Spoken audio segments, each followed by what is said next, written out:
This is State of Play, a quick-fire round of all things Irish football and beyond. The FAI, they have their man. They're going to announce it next week. Well, that's according to reports. We're talking about it, that and plus much more. It's the State of Play, and it's coming up right now.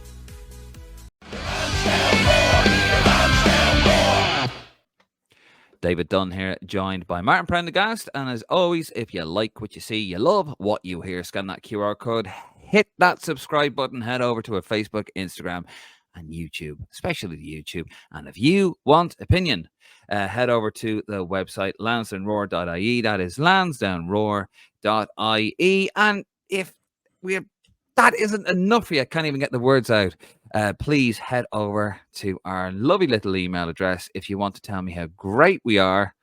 Well, tell me how great I am, and if you want to put the boot into Martin, that is our email address there. It's pod@lansdowneroar.ie. If you want to write into the show, that's pod@lansdowneroar.ie. Martin, you're back.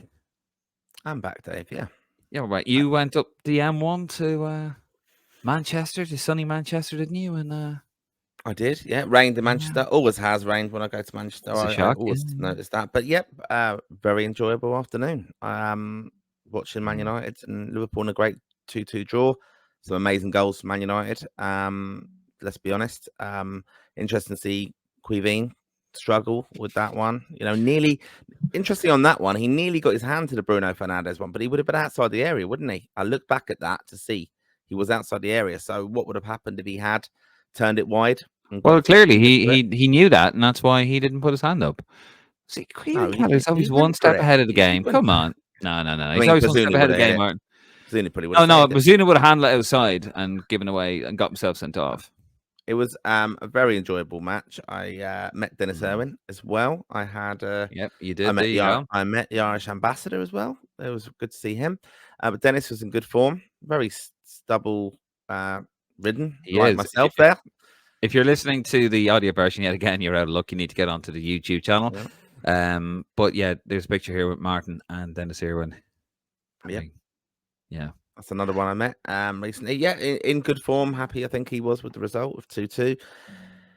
Yeah.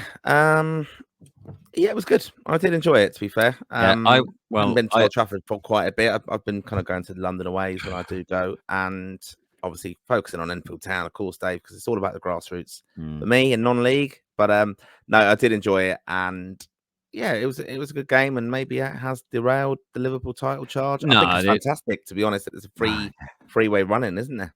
Do you know it was hilarious? Like, there was a picture where they're up the gantry, and somebody had released a picture. It was Liverpool against United from '91, and it cost Brian Moore sitting in the gantry, and it was in the match program. Yeah, and actually, they look exactly. The gantries look exactly the same. Yeah, exactly. It has not changed since 1991. The Old Trafford gantry. But anyway, that's my little jibe. I watched bits of it. Liverpool yet again absolutely tore United shreds. United, like, it's when they just calmed down and started passing. United were just terrible team. But Liverpool's finishing yet again has probably cost them this title. So who knows? Anyway, that's enough with the domestic. Domestic game. If you're watching, I'm doing the sort of inverted commas or thing. Anyway, I suppose really it's only one place to start, Martin. We had to call a little bit of an audible today. We were going to lead with this program as Anthony Barry is going to be, or the FAI have approached Anthony Barry. What's going on there? And then, of course, that this morning got sort of dispelled. But a very interesting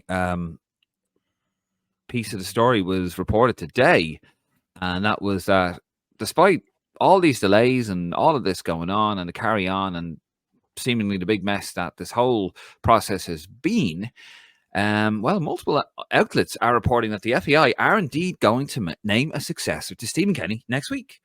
That will be around the 145 days mark after relieving Stephen Kenny of his duties. The latest on it is that Anthony Barry reportedly approached by the FAI again. However, he wishes to stay committed to Portugal and Bayern Munich. Now, Bayern Munich coming to the end next month, but Portugal, he's got the Euros.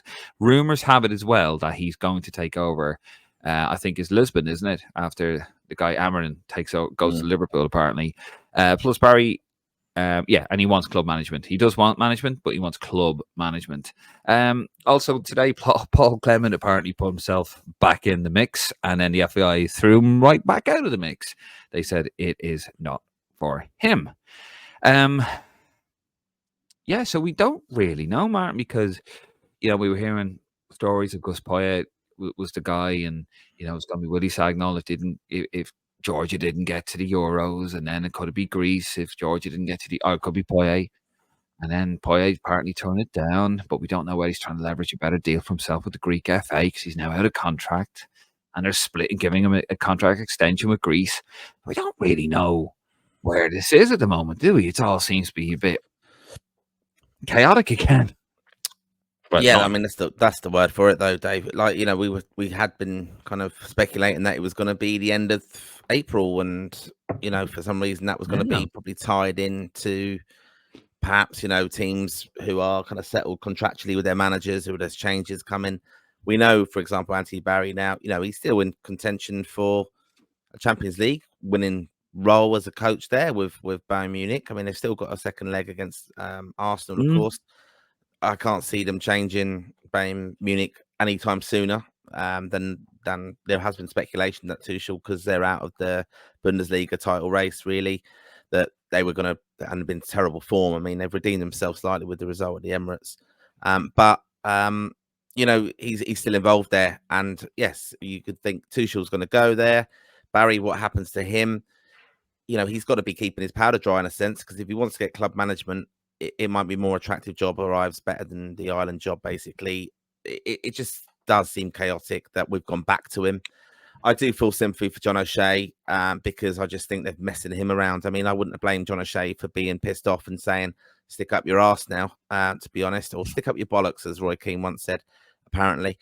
Yeah, I know that Roy, they reckon that John O'Shea is actually in Dublin next week. I've heard that for a media appearance at the Europa League.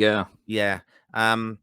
Which I don't really understand why that's needed, to be honest. For promotional purposes for the Europa League. He does a lot of work with UEFA, though. To be fair, maybe he does. Yeah. So, I mean, he did the Euro straw, didn't he, and all that? Yeah, didn't he? Yeah, he did. Yeah. Again, though, that's a profile and something that I think we should bear in mind. And again, I'd have no problem if John O'Shea gets it. John O'Shea, so we should give John O'Shea the job because he does a few little nixers for UEFA. Yeah, okay. No. I'm just saying it does no harm for his profile be involved. Paki Bonner's involved with UEFA. The lads, as I said in the lead up to the last game where he was interim manager, you had Glenn Whelan on UEFA courses with Paki Bonner doing presentations and things like that. That's just what happens at that level of the game. I wouldn't be surprised if it is John O'Shea. The other one, I think, in the back burner for me is still Chris Hughton, because contractually it still works out. And then you've got the team who comes in. I don't think Barry is really a flyer. I think his stock is too high, if that makes sense. That I think he will go to a club job if that's what he wants to do. It makes sense. He's been involved in the club game more.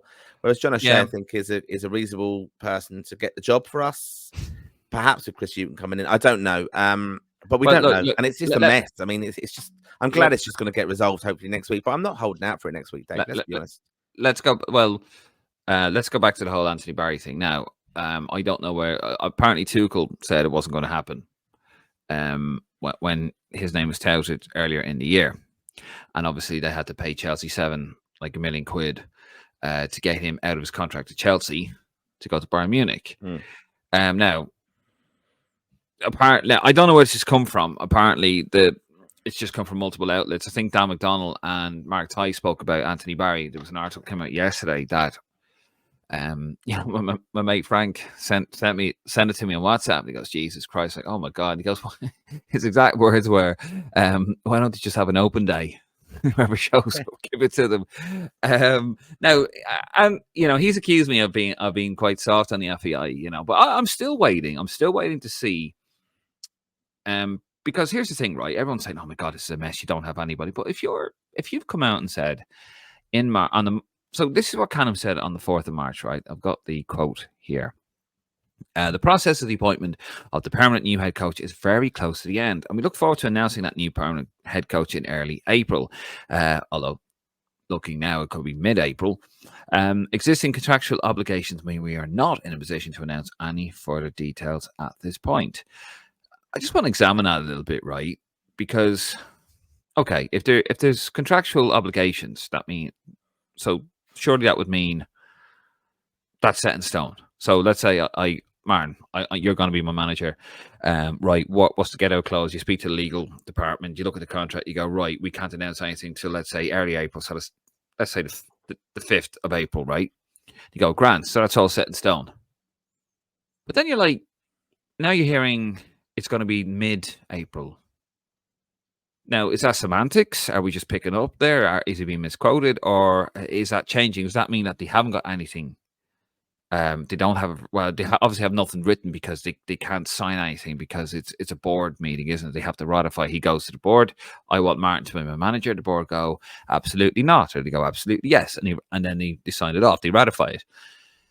So it seems like I don't know. On one hand, is it a wink and a nod?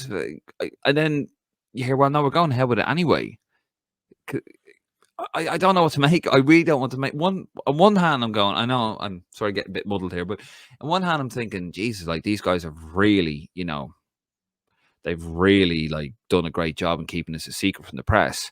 And then you hear other reports and you go, Jesus, did they actually know what they're doing? I'm still undecided because it does depend, obviously, on what is unveiled next week. That's the answer there, though, isn't it? We're only going to know whether it's chaotic and it's a complete mess when we know who the manager is, and you can go back and review the process and say, well, actually, they've got their man, and they were upfront and honest, and they've done well to keep it secret, and yet now they've unveiled this person as their manager, and they'll be asked in a press conference, were they the first choice, or how have you come to that conclusion of this your manager? But if it goes wrong, which it may do, if it is it was very clearly a second, third choice, and it's exposed that these dates have all been missed and it's a problem, then it undermines Mark Canham and Jonathan Hill, basically. Why does he keep, though? You raised the question. Why do they keep giving themselves deadlines that they don't just seem to be able to make? This whole elite talk, a deadline sort of speeds up the thinking, gets the juices going, we're here to deliver, we're competitive, all this elite kind of nonsense, or is it, maybe they're being let down by people? Because that's what, like, you're hearing these timelines keep moving. Like, it's gone from February, then it's to March. Well, I don't know if they said March, then it's early April. Now it's going to be mid-April. Then will it be pushed back? Then you're hearing, it could be late April because the next board meeting's on the 30th of April. I don't think that's relevant because you could just call a board meeting over Zoom like that. So, it sounds like, I think, yeah. One thing I'd say on it, and I think I kind of said it on the previous podcast as well. I think obviously the women playing, they had two big games, France and England, which we'll obviously come on and chat a little bit about. But I think it was just, again, they seem to, I wouldn't ever dare to second guess the FAI, but I think they just don't want to overshadow other things that are going on. And it just seems you can't multitask in the FAI. It's like, oh, well, this is happening now in these next few weeks, so we can't detract from that. So let's have that, put that in the back burner now. And, it's the press who are speculating. We are speculating, obviously, as part of that, where we're all chatting every week. So, I mean, how many weeks we've been talking about it now, Dave? And we keep going on about dates and things are being leaked, and it's a source. And is that genuine from the FAI? Or where they're getting the sources from? They've done very well in keeping it quite quiet. But at the same time, it's just annoying, isn't it? I think part of me is also thinking commercially, are they trying to be very clever that they're keeping it a press story that there's interest in the Irish football team? Because if we weren't talking about the management recruitment, we wouldn't be talking about Irish football really at the moment. And ultimately, they're trying to sell tickets. They've just launched a new kit. I mean, that's even gone very quiet, hasn't it, about kits? I mean, someone actually sent us we put it on the show the other day, didn't we? The white kit. Yeah, here it is. It's been leaked. So no one seems to know what's going on. I mean, it's just a bit of a mess. I think people are just getting a bit pissed off and frustrated now. And sadly, like I said, you're just going to get a bit fed up with it. Do you reckon that's seeping into the press a little bit because like it's obviously starting to get quite negative now, isn't it? And you hear like the FAI now are starting to. I think a lot of people were. I'm still going to wait. I'm going to hold fire until I see who gets. And if that makes me, Frank, if you're watching, if that makes me like a yes man to the FAI, then so be it. But I'm going to hold reserve. I'm going to hold judgment until I see who is unveiled, and I want to know the story of what happened because it will be told. It'll have to be told at some stage. And if it's a case it will be of told because they'll be asked by the media, and then there'll be secret little kind of there'll be little snippets coming from Gavin Cooney and Dan McDonald. We get all them little bit sources have said this. The board will start talking because they'll openly be able to do so. So yeah, we will get the full story to some extent. But yeah, look, I want it to be a big unveiling next week. I want it to be all positive, and I want the new manager in the role, and I want to hear from them a few days later because it will inevitably be leaked. Then we'll have a press conference. I want it to be very, dare I say it as well, if they're talking about the Europa League or the Europa final next week, is that going to be overshadowed by it? So again, that might delay it slightly.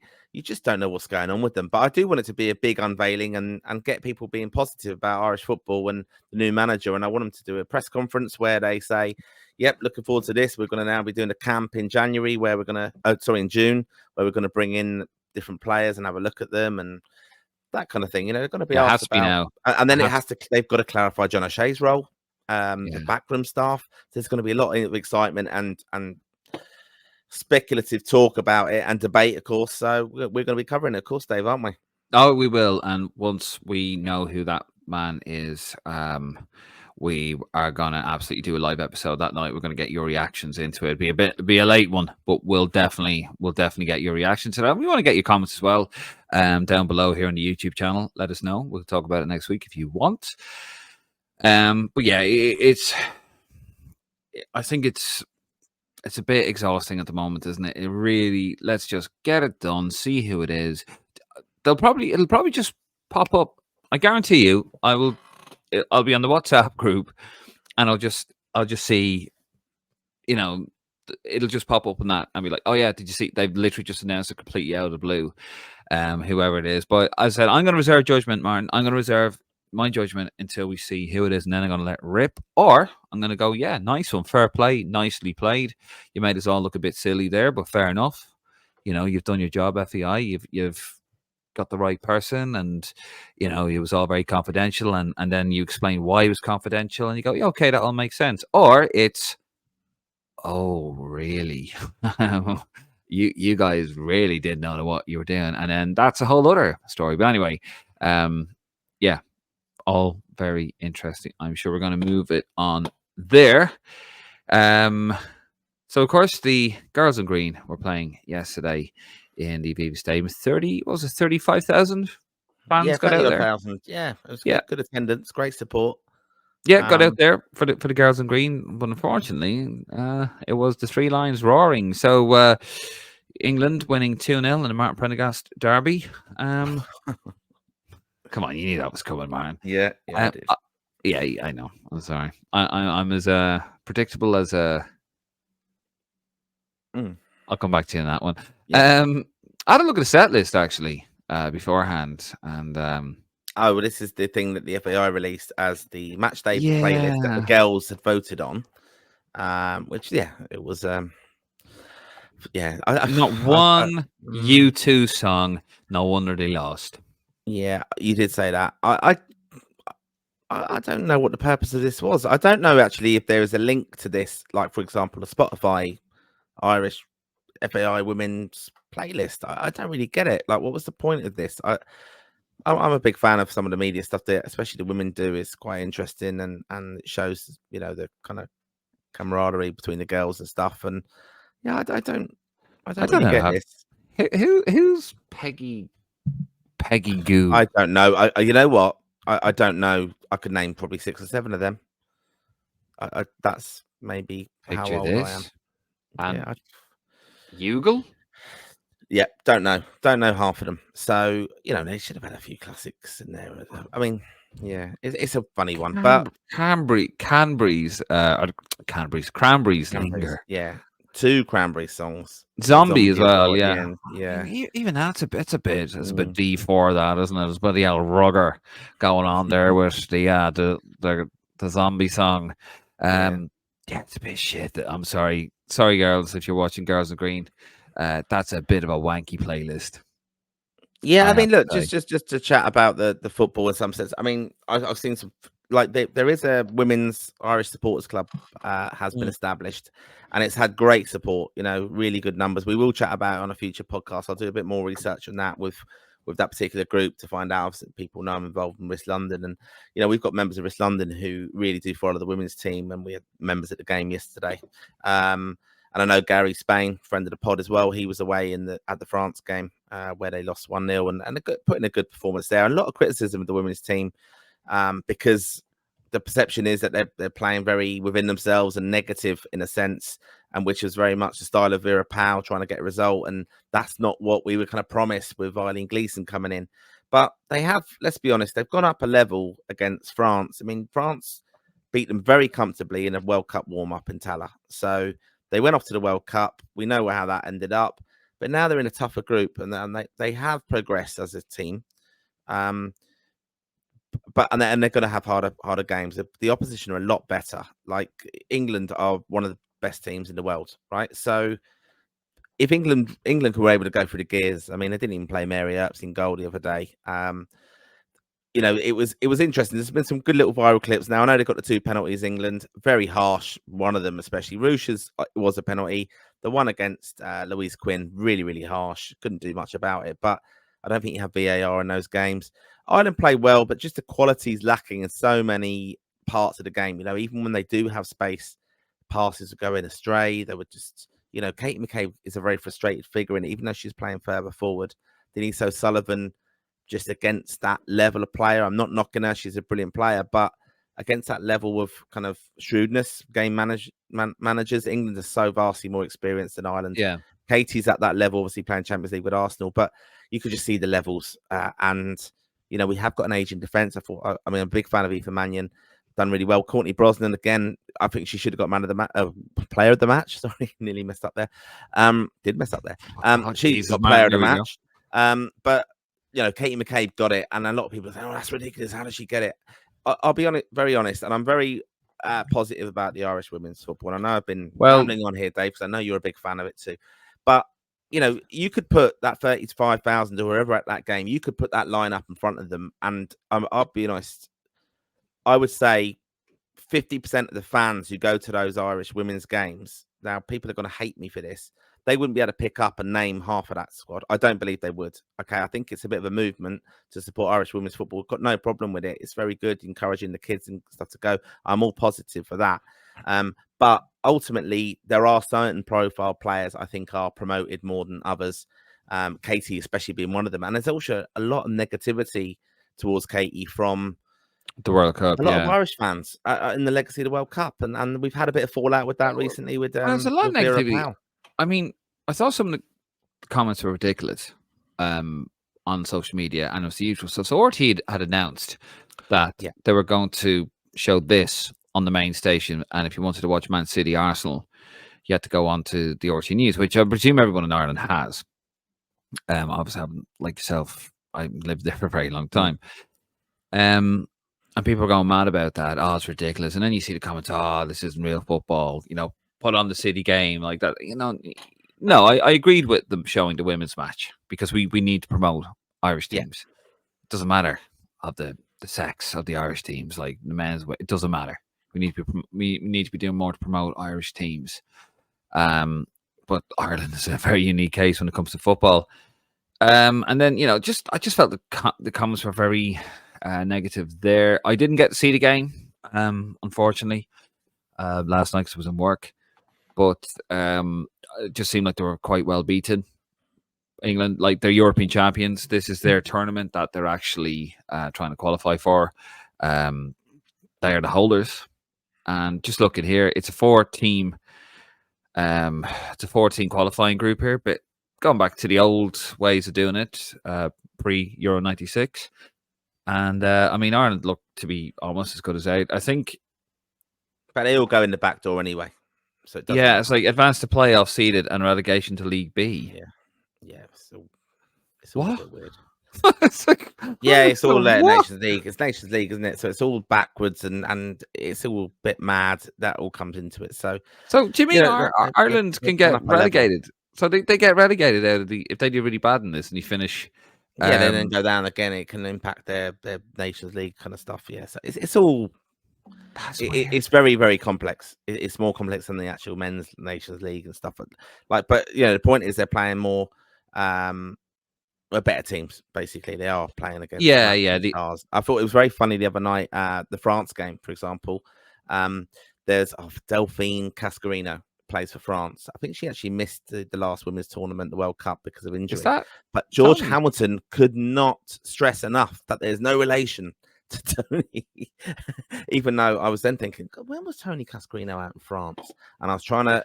Sorry, 97. Tony, if you are listening. Yeah, no, I was trying to work it all out, but no relation. Brilliant footballer, like really, really good. How in the name of God? Yes, Delphine Cascarino plays for Lyon, which another link to Irish football. We had Mick there, and we've had Jacob Bryan there, so it's very good. Lyon, our links, that should be our French cousins in a way, our affiliation. They're not related to, just on the Wikipedia page. No, not related. But they're not related to what was it? The Baggio brothers, of course, are not related.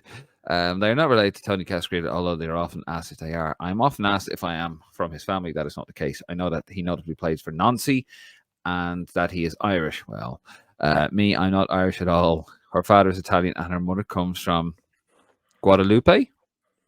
So where does the name Cascarino come from? Like, is Cascarino Cascarino Italian, wasn't it?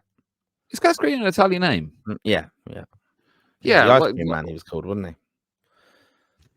What's he? Yeah, actually, I'm I don't know how I've just kind of realized. Yeah, of course, Cascarino's a fucking Italian name. It's got Reno in it.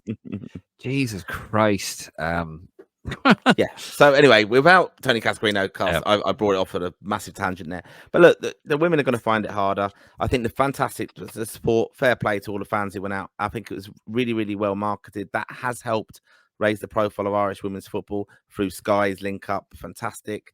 The Out Believe kind of idea is very good as well. And yeah, we want more. I'm always saying on the podcast, I know we need to promote our game, like you've just said there, Dave, as well.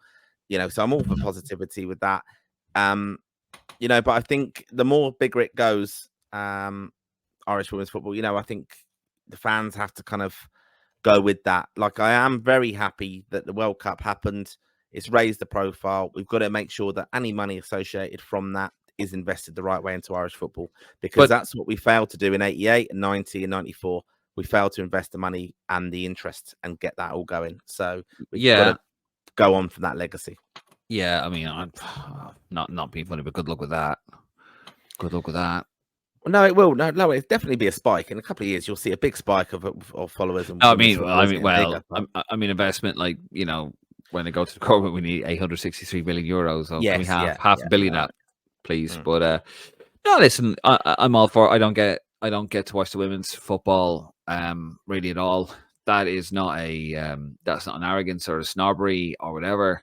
There is just literally only so many hours in the day for me personally, so I don't get to watch it. But no, I think it's fantastic. They did really well in the Nations League. Obviously, 100% record, won all the games.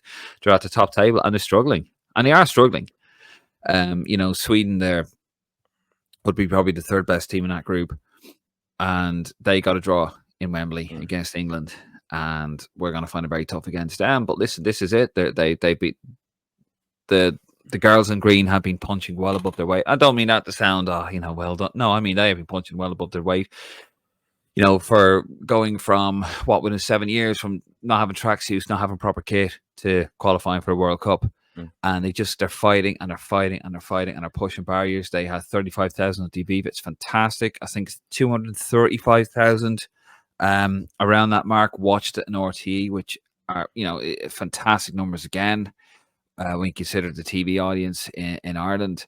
And it's brilliant, and they're pushing boundaries and they're pushing barriers, and it's fantastic. And I do think women's football is taking off, and movement or not, Martin, I do think it's a positive thing. I know you think it's a positive thing as well, but I just think some of the comments are just ridiculous. Yeah, they are. And I guarantee you now, right, I can see it now. I know who it's going to be, and they're going to be like, "Oh, this is a woke podcast now." No, Irish women played England for the first time since 1987. They got well beaten, fair enough, against the best team in Europe because of the European champions. It happens, and we should be getting behind any Irish team, Yeah, I'll let you have the last say that, Martin, and then we'll. No, I think it's amazing. Like, even it just shows you how far they've come as well. The fact that the women's team lineup, none of them girls who had actually been born the last time Ireland played England. So that's incredible alone. So that's it. Not really, because what are we 40? They'd be nearly 40. No, but I just think that just shows you, like, we don't. You're reaching there, Martin. You were trying to. No, come but out that was announced. That was announced in the commentary, and even Niamh Fahey on ITV. It would have been 37. Hmm? It would have been 37. Like, they'd be getting ready for. No, I was going to say. No, that's the last time they played England. 37 years ago. Yeah, of course it wouldn't be bloody boring. Yeah, but I think I'd be worried. We're not a Serie A team. No, but that's I'm just saying that's the growth of it now. Like, we will play England. We're going to play them again, aren't we? We're going to play them away, and we will have players still born the last time we played England when we played them again. Yeah, exactly. We will. No, look, I'm a big supporter of it. And I've been travelled over to watch Ireland's women play, and I will continue to do so. And I'm going to try and get tickets for the England game. Disappointed, of course, that it's not been played in Wembley. It's going to be in Carrow Road, which is an opportunity to go there. But they'll get the support. Where's the women's game over here as well? Where's that on? Sorry, when's that on in Carrow Road? July, I think. Yeah, I think it is. Yeah. How are you getting there? I don't know yet. Not looked at it really in all seriousness yet. But no. Look, I think we've done really well now, and it kind of brings us on to my next point. I know David Sadler's done Richard Sadler. David Sadler. Richard Sadler has done an interview which I've yet to listen to, but I read a bit of it. The kind of we'll talk about that on Sunday. I think we're running out of time in this episode. We're with Vera Powell, so I was just urge everyone to go away, listen to that, because we will chat about it, because I think it needs to have the chat, because I think there's a lot of failings on the FAI in that part, and I'm very pro Vera. We're going to wrap this up here, but we're going to talk about that on Sunday. We are back live on Sunday. That's around the 9:30 mark. Any delays, we will let you know. But yes, Vera Powell with an interview with Richard Sadler. And you might think, it's more women's football. However, she is going to go through all of her failings that she believes exist in the FAI. And I think this will actually open up a window and a door to maybe what's going on with the current men's situation and the FAI's hunt for a manager. So we're going to look at that, and we're going to be talking about that on Sunday on the live episode of Lennox and Roar. Anyway, Mark, we're going to leave it there. Thank you very much, as always. Thank you very much for listening. I'm David Dunn. He is Martin Prendergast, and we are out of here. Have a good night. God bless, and safe home.